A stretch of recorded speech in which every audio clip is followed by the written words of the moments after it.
जय हिंद दोस्तों। आज हमारे साथ मौजूद हैं 362 विधानसभा से जन अधिकार पार्टी के प्रत्याशी दयाशंकर वर्मा जी।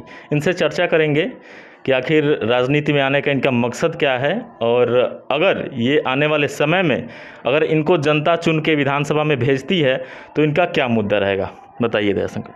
हमारा मुद्दा ये है कि आज तक जितनी ही पार्टियां क्षेत्र में काम करने के लिए जनता ने चुना है, लेकिन वो जनता के वोटों से जीत कर तो चली जाती है शासन सत्ता में, फिर भी वो खरे नहीं उतर पाती है। हम जन अधिकार पार्टी के जो नीतियां हैं उन पे खरे उतरने का काम करेंगे। क्या है नीतियाँ जन अधिकार पार्टी की? शिक्षा आज समाप्त होने के कगार पे हैं, जो केंद्र से लगाए राज्य तक शासन सत्ता चल रहा है, इसमें हमारा सबसे शिक्षा जो है नीचे चला गया है। इसमें करीब 2019 से ही देखा जा रहा है कि कोरोना काल में हमारे बच्चों का भविष्य डूबता चला जा रहा है। तो सबसे पहले मैं शिक्षा पे बात कर रहा हूं कि हमारा शिक्षा और रोजगार ये दोनों चाहिए। हमें अन्न नहीं चाहिए, 5 किलो जो अन्न मिलता है मुझे ये नहीं चाहिए, मुझे शिक्षा चाहिए और रोजगार चाहिए। एक चीज़ बार बार आरोप लगते हैं कि जन अधिकार पार्टी एक जाति की पार्टी है, इस पे आपका क्या कहना है? जात की पार्टी अगर मुलायम सिंह जी देखा जाए तो व्यक्ति विशेष जब हो जाता है, किसी व्यक्ति के नाम से रजिस्ट्रेशन होता है तो व्यक्ति विशेष हो जाता है, लेकिन जन अधिकार पार्टी जो है सर्व समाज पार्टी है।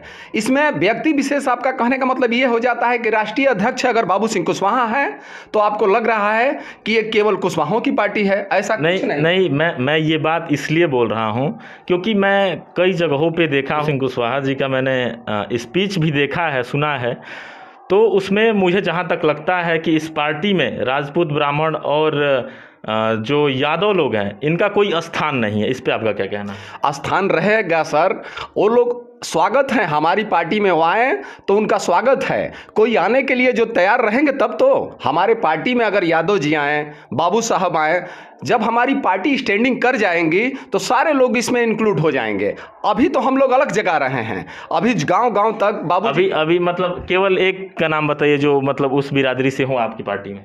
हाँ, कमलेश चौहान जी हैं, अभी भागीदारी परिवर्तन में ओवैसी साहब हैं, रामकरण कश्यप जी हैं, कई लोग हैं, 6-7 लोग हैं गठबंधन में, बहुत हैं, ऐसा थोड़ी ना है। ओवैसी जी को आने से कहीं ना कहीं ऐसा दिख रहा है कि जो राजनीति है उत्तर प्रदेश की उसमें बहुत बड़ा बदलाव देखने को मिल रहा है। और जन अधिकार पार्टी पे ये बहुत सारे कार्यकर्ता जो जन अधिकार पार्टी के ही हैं वो बोल रहे हैं कि ये अब मुस्लिम की पार्टी होती जा रही है। इस पे आप क्या क्लेरिफिकेशन देना चाहेंगे? देखिए, विपक्ष का काम ही ऐसा होता है। विपक्ष का काम होता है कि अच्छे भी करेंगे कुछ भी तो विपक्ष उसको सीधा उल्टा करेगा। अब देख रहे हैं कि जन अधिकार पार्टी ग्रोथ कर रही है, ओवैसी साहब के आने से हम लोगों के शासन सत्ता में आ रहे हैं, तो कुछ ना कुछ ब्लेम तो लगाइबे करेंगे, क्यों नहीं लगाएंगे? अच्छा, आपका मुद्दा क्या रहेगा जनता के बीच? पहले ही बता दीजिए कि शिक्षा चाहिए मुझे, रोजगार हम लोग देंगे, शिक्षा देंगे, किसानों का हर जगहों पे करीब 22 हमारे घोषणा पत्र हैं, उनमें बढ़ावा देंगे, किसान 350 यूनिट फ्री देंगे, बहुत कुछ है। अच्छा, क्या लगता है बांसडी में अपने आप को कितना हद तक स्थापित कर पाएंगे आप? देखिए, ये तो जनता के ऊपर है, लेकिन मैं काम तो कर रहा हूँ, जनसंपर्क अधिक से अधिक कर रहा हूँ। कई लोग तो कई तरीके के ब्लेम लगाएंगे कि अभी किसी ने कहा था कि दया जी का तो टिकटें यहाँ निरस्त कर दिया गया है, इनका पर्चा खारिज कर दिया गया है। तो कई तरीके की आवाज़ें आएगी, इसको हमें नहीं देखना है। टिकट तो चूंकि जब ऐसा देखने को मिल रहा था कि बाबू सिंह कुशवाहा सपा में जा सकते हैं, ऐसे ही खबरें कई बार चली और बीच में बहुत सारे विवाद भी रहे, तो अगर वैसा कुछ होता तो फिर सपा का प्रत्याशी को यहाँ पे जन अधिकार पार्टी जो है उसको समर्थन करना पड़ता, तो फिर तो टिकट तो फिर जाना था। हाँ। क्योंकि यहाँ पे जो नेता प्रतिपक्ष हैं राम गोविंद चौधरी जी हैं, तो ऐसे जो भी लोग हैं यहाँ पे जो अपना वर्चस्व बनाए हैं और कई सालों से जनता के बीच हैं, आखिर उनको कैसे आप जवाब दे पाएंगे और जनता को अपने प्रति कैसे लुभा पाएंगे? देखिए, जो हम अभी तो नए प्रत्याशी के रूप में हैं यहाँ, तो आपको ये लगेगा ठीक है, हम उस भौकाल उस रूप से नहीं चल रहे हैं, हमारे पास वोट बहुत हैं, जनता का वोट हमारे समर्थन में है, बहुत कुछ हमारे ही समाज के हो या और भी समाज के लोग हैं, आगे से कार्यकर्ता है जो किस पार्टी के, तो अपना काम कर रहे हैं। तो आपको लग रहा है या दिख रहा होगा कि इनके साथ कम चलने वाले हैं तो इनका कम वोट है। हमारे पास बहुत वोट है और जनता हमको बहुत चाह रही है, क्योंकि लगन से हमसे मिलती है जनता। तो इससे मुझे फाइनल हो जाता है कि जनता मुझे चाह रही है और समर्थन दे रही है। तो बांसडीह में जो भी समस्याएं हैं, चाहे सड़क हो या बिजली की समस्याएं हो या उसके अलावा जो अस्पताल की समस्या हो या जो स्कूल की समस्या हो, ये जब लेके आप जनता के बीच जा रहे हैं तो आप इसका रिस्पांस क्या मिल रहा है? क्या इस पे आने वाली जो पहले की जो सरकारें हैं, जो पहले यहाँ के नेता रह चुके हैं, उन्होंने कितना हद तक काम किया है और आपके आने के बाद क्या क्या हो पाएगा? वो तो समय बताएगा कि दया शंकर वर्मा ने कितना खरा उतरेगा। जब इस विधानसभा से विधायक बन के मैं जाता हूं लखनऊ, तो कितना खरा उतरूंगा ये तो समय के बाद ही पता चलता है। अभी तो कहने के लिए कुछ भी लोग कह डालते हैं, और इससे पहले कितनी सरकारें यहाँ जो भी शासन सत्ता चला है, शासन सत्ता में जो भी यहाँ राज्य किए हैं, विधायक रहे हैं, उनके कार्यकाल से अच्छा ही मैं दूंगा। अच्छा, इसका क्या मतलब है? बार बार आपकी पार्टी एक चीज़ बोलती है, एक नारा लेके आती है, जिसकी जितनी संख्या भारी उसकी उतनी हिस्सेदारी। तो इसको थोड़ा क्लियर करेंगे हमारे दर्शकों के सामने। जी क्लियर यही है कि जैसे कि जाति गणना के अनुसार, जो गणना के अनुसार हक हिस्से की बात चल रही है, हमारे बाबूजी ने ये जो जिसकी जितनी संख्या भारी उसकी इतनी हिस्सेदारी की जो नारा दिए हैं, इसमें यही है कि जो जाति जितनी है उसकी संख्या के अनुपात में, जैसे मान लीजिए कि दरोगा की भर्ती हो रही है, लेखपाल की हो रही है, चाहे जो भी आरक्षण के रूप में है, तो उसके संख्या के अनुपात में उनकी भागीदारी दी जाएगी। ये नहीं है कि संख्या के अनुपात मतलब बराबरी जो संख्या मतलब अगर संख्या की बात करें तो जो क्वालिफिकेशन है, जो फाइट कर पाता है, उसको साइड में रख के और केवल संख्या को देख के भर्ती कर दिया जाए। क्वालिफिकेशन है या उसकी मतलब, तो वो संख्या के अनुपात ये है कि जो आरक्षण आता है वो आरक्षण के हिसाब की बात है कि उसकी संख्या।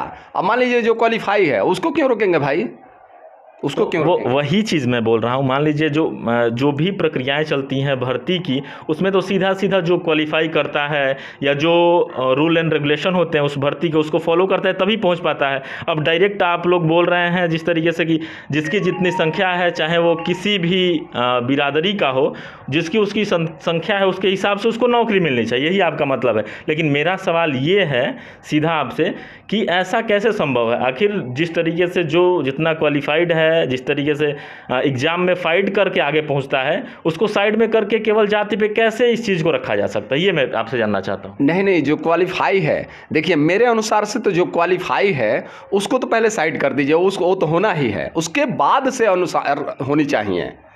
जो उसमें कहाँ गड़बड़ी हो रही है? गड़बड़ी तो मतलब देखा जाए तो पहले ये भी बात आनी चाहिए कि भाई जो शिक्षित है, जो उसके क्वालिफाई है, लायक है, उसको तो देना ही चाहिए। उसके बाद से जो संख्या के अनुसार लोगों को मिलता है, तो ऐसा थोड़ी ना है कि हर बिरादरी में लोग शिक्षित हैं। लेकिन देखा जाए तो यहाँ मान लीजिए कि पूरे ज़िले में 22 थाने हैं, तो 22 थाने में एक भी दरोगा कोई बैकवर्ड का नहीं है, एक भी दरोगा 3 स्टार जो SHO जो है नहीं है। तो फिर इसी पे तो फिर आप लोगों को भी इस तरीके से, मतलब अगर मैं पार्टी की बात देखना चाहूँ, पार्टी की जो पॉलिसी है, जिस तरीके से आप लोगों की रैलियाँ होती हैं, उसमें कहीं भी जो जाति पक्ष की आपने बात कही बाबू साहब की, तो पार्टी में ये लोग भी नहीं दिखते हैं आपके।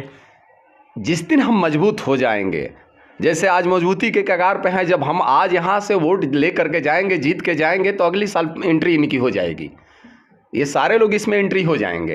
अभी एंट्री खाली है उनके लिए। इनको ये लग रहा है कि अभी पार्टी ग्रोथ नहीं कर रही है, तो इसमें नहीं आ रहे हैं। मतलब आपको ऐसा लगता है कि सरकार बन जाने के बाद सब लोग आ जाएंगे? अरे अइबे करेंगे, उनकी ही भी पार्टी है, केवल व्यक्तिगत मेरी पार्टी थोड़ी ना है, ना बाबू सिंह कुशवाहा की पार्टी है। अच्छा, मैं बांसडीह विधानसभा पे आता हूँ। बांसडीह विधानसभा में बहुत सारे नेता हैं जो पहले से मेहनत कर रहे हैं, और आप, चूँकि मैं अपने नज़रिए से देखूँ या जनता के नज़रिए से देखूँ, आप अचानक से 362 विधानसभा में आए हैं, तो जो लोग पहले से जनता के बीच हैं उनको आप किस तरीके से देखते हैं, और जनता उनको छोड़ के आपको वोट क्यों दे?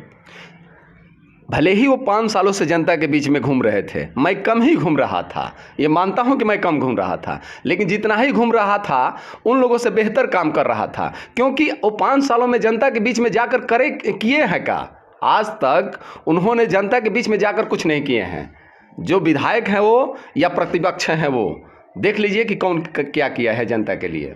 नहीं, वो मान लीजिए अगर कोई जीत के सदन में जाता है, विधानसभा में पहुंचता है, तो उसकी तो रिस्पॉन्सिबिलिटी बहुत ज़्यादा हो जाती है, लेकिन उनके अलावा भी बहुत सारे जो नेता हैं वो 362 में उतरे हैं, फाइट कर रहे हैं कि भाई जनता से बार बार ये निवेदन कर रहे हैं कि हमें वोट करिए। तो कहीं ना कुछ स्ट्रगल रहा है। तो इसी समक्ष मैं आपसे जानना चाहता हूँ कि आपका क्या स्ट्रगल है 362 विधानसभा में? मेरा स्ट्रगल ये है कि हर बार गुमराह किया जाता है। लोगों ने जनता जो है वो नेताओं को समझ चुका है। भले ही वो लोग 5 साल तक घूम घूम के जनता में अपनी बातें कुछ रखी होंगी, लेकिन हम लोगों ने 5 साल से, मतलब 2016 से ही जब भी पार्टी की गठन हुई थी, तभी से हर बार एसडीएम कक्ष में ज्ञापन देते आए हैं। आज तक एक भी हर मंडे को करीब 5 सालों से हर तो मंडे को क्या होता है उस ज्ञापन में? क्या मांगे होती है आपकी? यही जो पेट्रोल की मांगे थी, सिलेंडर की थी, जो महंगाई पे मुद्दे पर आज 5 साल तक हम लोग ज्ञापन देते आए हैं, कभी बैठे नहीं हैं। आप एसडीएम में चेक कर लीजिएगा, हमारा ज्ञापन का कुछ लोग तो रिकॉर्ड भी उठाए थे। अच्छा, ये जनता के बीच जब आप जा रहे हैं तो जनता से क्या रिस्पॉन्स मिल रहा है?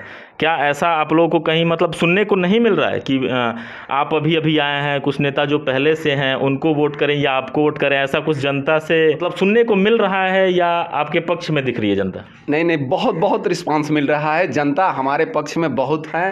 पहले स्टार्टिंग जैसे कि होती है, तो जैसे कि आज से 4 साल पहले मैं 1-2 जगह गया था, मुझे ये पता नहीं था कि शायद टिकट मुझे मिले कि नहीं मिले, लेकिन इसी तरह हम लोग जनता में जाते थे तो कहते थे कि अगली साल भी हमारा कोई प्रत्याशी यहाँ था जन अधिकार से, तो उसी समय से हम लोग मेहनत करते हैं। लेकिन रह गई बात कि थोड़ी कम करते थे, थोड़ी ज़्यादा करते थे, लेकिन हर सोमवार को ज्ञापन इसके खिलाफ में देते थे। जो शासन सत्ता में चल रही है पार्टी, उसके खिलाफ में हम लोग हमेशा दिए हैं। अच्छा, क्या लगता है केवल एक जाति पक्ष ही आपके सपोर्ट में है 362 विधानसभा बांसडी में, या अदर कास्ट से भी आपको वोट मिल रहे हैं? नहीं, सभी जातियों से हमको मिल रहा है वोट, सभी जातियों से मिल रहा है। कहीं कम किसी से ज़्यादा वो ठीक है, लेकिन सभी से मिल रहा है। जन अधिकार पार्टी ने जो आप पे विश्वास किया है, उस पर आप कितना खरा उतर पाएंगे बांसडी में? मैं जन अधिकार पार्टी का जिला महासचिव ही हूँ, एक प्रत्याशी नहीं हूँ, मैं जिला महासचिव हूँ। और खरा उतरने के बाद ही पार्टी जांच पड़ताल करके ही एक पदाधिकारी बनाती है, तो मैं एक पदाधिकारी हूँ और खरा उतरने का मैं काम करूँगा। चलिए, बहुत बहुत धन्यवाद हमारे साथ जुड़ने के लिए।